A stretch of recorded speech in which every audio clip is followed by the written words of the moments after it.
अस्सलाम वालेकुम व्यूवर्स, मैं हूं आपका होस्ट सैयद असद बुखारी और आप चैनल देख रहे हैं 100mm विद असद। व्यूवर्स, आज की जो मेरी वीडियो है वो उस अजीम हस्ती के बारे में है कि आप सोच भी नहीं सकते हैं कि उन्होंने पाकिस्तान के लिए कितना बड़ा नाम किया था। यानी पाकिस्तान का नाम इतना रोशन किया कि आप सोच नहीं सकते हैं। अब वो इस दुनिया में नहीं रही, अल्लाह उनको जन्नत फिरदौस में जगह दे। मैं आपको उनकी कुछ चीज़ें बताता जाता हूँ। तो उनको दुनिया जो है queen of melody, queen of heart, ठीक है, the night angle of the east and the night angle of Punjab और डॉटर ऑफ नेशन, इस नाम से पुकारते थे। इस नाम से उनको याद करते हैं और इस नाम से याद करते रहेंगे इंशाअल्लाह। अच्छा, वो जो हैं आपको बताऊं, प्लेबैक सिंगर भी थी, ठीक है, म्यूज़िक कंपोज़र भी थी, एक्ट्रेस भी थी, और सबसे बड़ी बात ये कि पाकिस्तान की पहली फ़ीमेल फ़िल्म डायरेक्टर थी। उस फिल्म में उन्होंने काम भी किया as a heroine, playback singing भी की और उस फिल्म को डायरेक्ट भी किया। उन्होंने मोर देन 20,000 सॉन्ग्स जो है ना रिकॉर्ड कराए मुख्तलिफ़ लैंग्वेज में, आप हिंदी में, उर्दू में, सिंधी में और पंजाबी में, ठीक है। और तकरीबन जो है इन्होंने पाकिस्तान फिल्म के लिए यानी 1148 मूवीज़ में 2422 सॉन्ग्स रिकॉर्ड कराए। 1965 में इनको प्राइड ऑफ परफॉर्मेंस दी गई और उसी साल 1965 में इनको तमग़े इम्तियाज़ दिया गया और 1996 में इनको सितारा इम्तियाज़ दिया गया। 15 नेगार अवार्ड इन्होंने हासिल किए, जिसमें से 8 जो हैं उर्दू सॉन्ग्स पे थे, प्लेबैक सिंगर के उस पर। तो मैं आपको बताता चलूँ कि दुनिया जो है उनको, आप और हम जो है ना, इनको मैडम मलका तरन्नुम नूरजहाँ के नाम से जानते हैं। जी हाँ, जिनका असल नाम था अल्लाह रखी वसाई। आज हम मैडम नूरजहाँ के बारे में इस वीडियो में आपसे बात करेंगे, आपको कुछ चीज़ें बताएंगे। हो सकता है आपको उसके बारे में मालूम ना हो, तो कहीं मत जाइएगा। We will right back, stay with us. जी व्यूअर्स, ब्रेक में जाने से पहले हम बात कर रहे थे कि हम आज बात करेंगे मैडम नूरजहाँ की। मैडम नूरजहाँ 21 सितंबर 1926 को कसूर, पंजाब, ब्रिटिश इंडिया में पैदा हुई। पंजाबी घराने में पैदा हुई थी। तो ये 11 बहन भाई थे। वालिद साहब का नाम था इमदाद अली और वालदा का नाम था फ़तेह बीबी। मैडम को जो है 6 साल की उम्र में इन्होंने गाना स्टार्ट किया अपना, और इन्होंने बताया कि इनको कितना लगाव है अपने गाने से।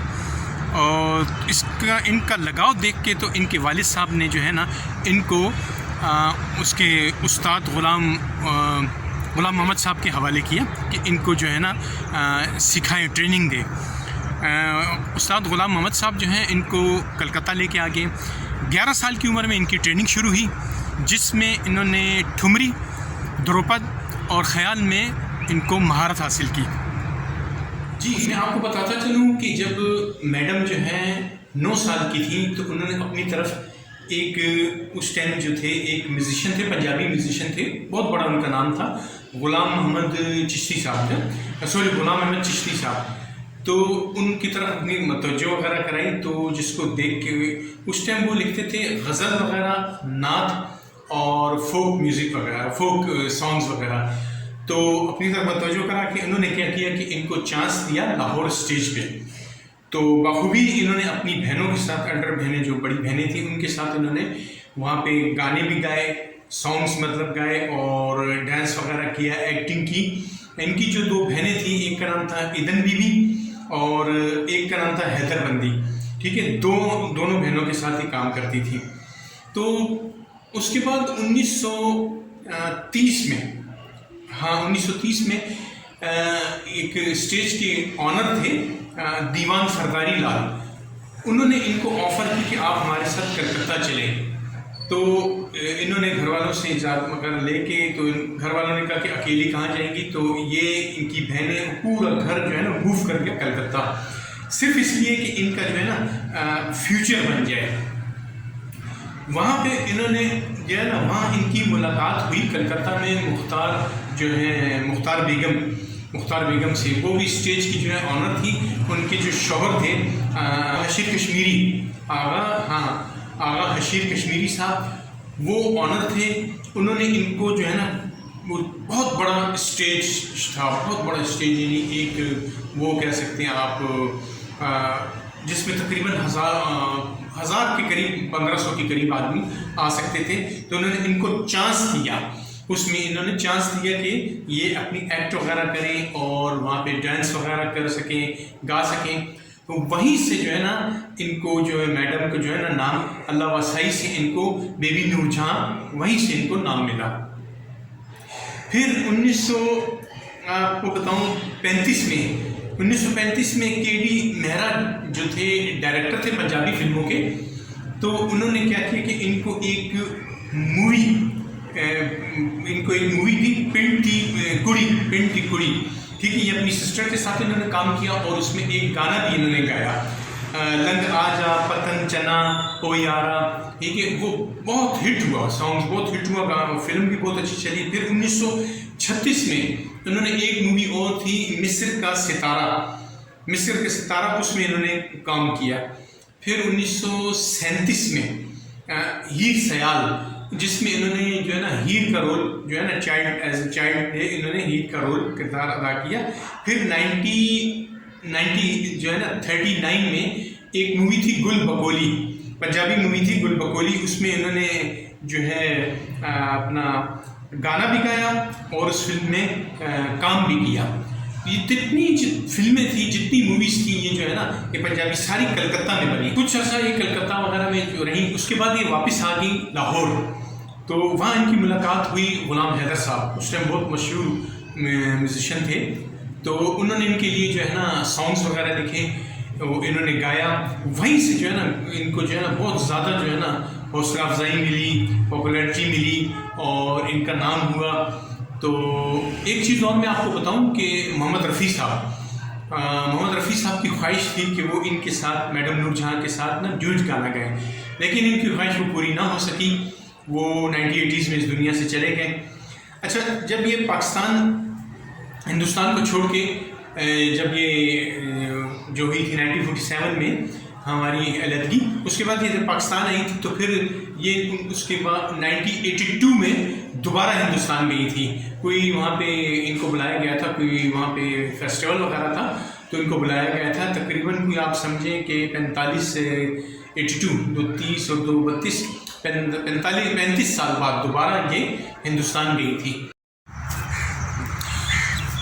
1942 में मैडम ने परान के साथ एक फ़िल्म बनाई थी, मेन रोल था उसमें उनकी, यानी कि आप समझें अडल्ट का मेन रोल था। जब ये जवान हुई थी, जवानी का कह सकते हैं आप, कि जब ये थी, तो आपको मैंने बताया पहले उसमें कि इन्होंने बहुत सी मूवीज़ की, लेकिन वो चाइल्ड प्ले की उसमें नहीं कि बच्चे के रोल में की थी। ये उनकी पहली मूवी थी इनकी जवानी की। ख़ानदान फ़िल्म का नाम था, 1942 में रिलीज़ हुई। ये बहुत सक्सेस मूवी गई थी, बहुत सक्सेसफुल हुई थी। और इसके बाद इन्होंने क्या किया कि ये बम्बई शिफ्ट हो गए थे। फिर तकरीबन कोई इनकी मूवीज़ थी उस ज़माने में, इंडियन कह सकते हैं आपकी इंडियन फिल्म इंडस्ट्री में ये जो है बहुत टॉप की हीरोइन थी। इनकी मूवीज़ थी, आपको मैं बताता चलूँ कि गांव की गोरी, बड़ी माँ और मिर्ज़ा साहिबान, जुगनू उनकी लास्ट मूवी थी जो 1947 में रिलीज़ हुई। सैयद शौकत हुसैन रिजवी साहब ने उस टाइम शादी इनकी आपको बताया मैंने हो गई थी इनकी 1943 में। तो उन्होंने डिसाइड किया कि हम जो है ना पाकिस्तान चले जाते हैं, पाकिस्तान शिफ्ट हो जाते हैं। तो ये जो है ना मूव करके पाकिस्तान आ गए और कराची इन्होंने आके सेटल हुए।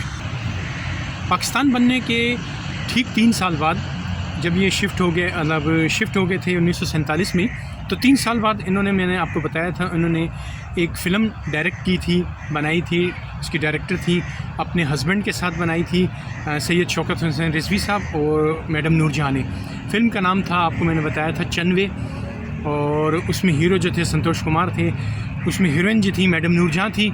और इन्होंने प्लेबैक सिंगिंग भी की थी और इसकी डायरेक्टर भी थी। फ़र्स्ट मैंने आपको बताया था कि पाकिस्तानी जो है ना फ़ीमेल फ़िल्म डायरेक्टर थी फर्स्ट में। उसके ठीक है कुछ अरसे बाद इन्होंने इनकी जो सेकंड मूवी थी वो थी दुपट्टा। चंद में बहुत कामयाब गई थी, बहुत सक्सेसफुल गई थी। उसके बाद दुपट्टा उससे भी जो है ना बढ़ के कामयाब हुई थी।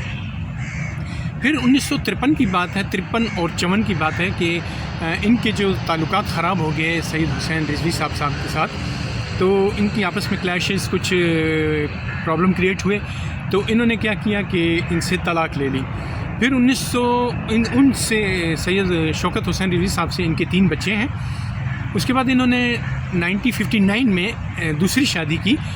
एक्टर थे एजाज़ दुरानी साहब, जो उससे जो हैं 9 साल जूनियर हैं, उनसे इनकी शादी हुई, तो जो एंड तक चली। जो आपको बताऊं कि इन्होंने तकरीबन 14 पाकिस्तानी फ़िल्मों में काम किया, 10 जो थी उर्दू मूवीज़ थी और 4 पंजाबी मूवीज़ थी। इनकी लास्ट जो मूवी थी 1963 में आई थी बाजी, उसमें ज़्यादा इनका लीडिंग रोल नहीं था, लेकिन इनकी लास्ट मूवी थी बाजी, उसमें काम किया था।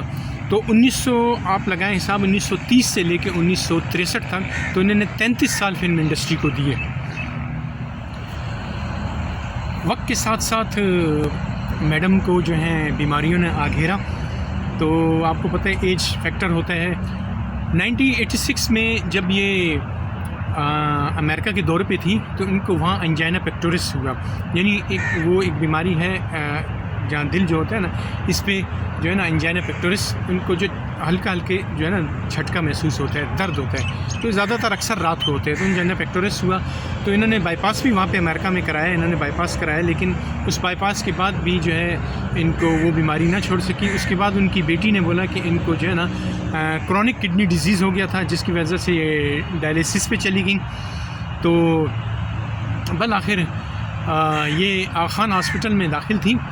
तो ये 23 दिसंबर 2000 को 27 रमज़ान था, ये मुझे याद है, 27 रमज़ान था, 23 दिसंबर 2000 को ये अपने खालिक हकीकी से जा मिली।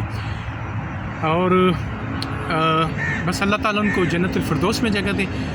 तो चलते हैं हम इनकी कब्र पे, तो वहाँ इनके लिए दुआएं मग़फ़िरत करेंगे। तो हम वहाँ पे और तमाम जितने भी मुसलमान वहाँ जो हैं दफन, उनके लिए दुआएं मग़फ़िरत करेंगे। मैं आपको बताता चलूँ कि इनको जो है सुपुर्द खाक किया गया गिजरी कब्रिस्तान में। ब्लूवर्ड, बिल्कुल इसके ब्लूवर्ड से रास्ता निकलता है, सऊदी एम्बेसी के बैक साइड पर है, तो वहाँ पे गिजरी कब्रिस्तान है। वहाँ पर बहुत आसान रास्ता है, आप जाएंगे तो आपको बड़ी सी जो है इनकी ग्रेव नज़र आ जाएगी। तो कोई भी इनका चाहने वाला जाके दुआ मांग सकता है। ये मेरी वीडियो कैसी लगी, मेरी जितनी मालूमात थी जो मैंने इकट्ठी की थी, जो मुझे हासिल हुई थी, मैंने आप तक पहुंचा दी। तो अपना ख्याल रखिएगा, चैनल का भी ख्याल रखिएगा। तो लव यू ऑल। जाते जाते पाकिस्तान जिंदाबाद। मैडम नूरजहाँ की कब्र पे जा रहे हैं, मलका तरन्नुम नूरजहाँ, इनकी आखिरी आरामगाह। ये इनके सवाब वगैरह के लिए ये इनकी कब्र है, ये इनकी आखिरी आरामगाह, ये आप देख लें।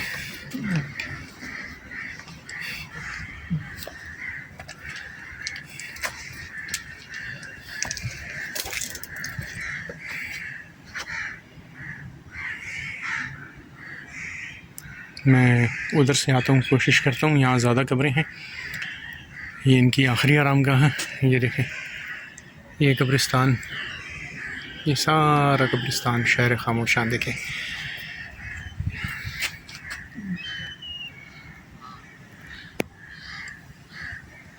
मैं वहाँ से कोशिश करता हूँ मैं आपको दिखाऊँ।